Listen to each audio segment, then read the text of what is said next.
你在木工干完这几个细节以后啊，如果不验收呢，后面都是擦屁股活，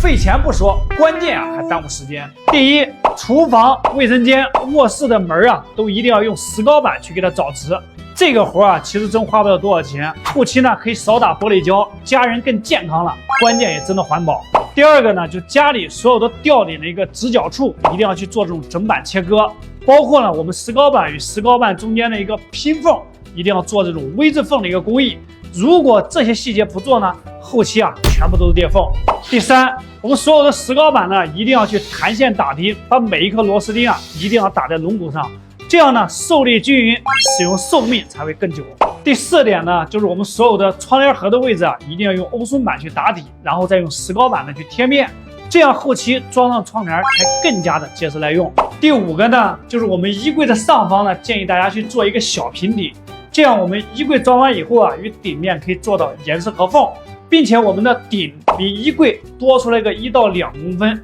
装完衣柜以后啊，更加的美观好看。第六个点呢，我们想装风管机啊或者中央空调的朋友们注意了，像我们加长出风口的一个尺寸，提前一定要确定好，用木龙骨呢提前给它做一个加固处理，两边啊预留的尺寸对称才更好看。第7点啊，就是像我们这些射灯孔呢，一定要在木工师傅撤档前，按照水电图纸给它提前开好。这里啊是木工返工的一个重灾区，因为让油工师傅进场的时候再去开孔啊，容易伤到龙骨，并且造成2次一个返工。他后面用的时候找不到啊，咱们一定要先点赞给它收藏起来。关注鑫哥，我们装修不踩坑。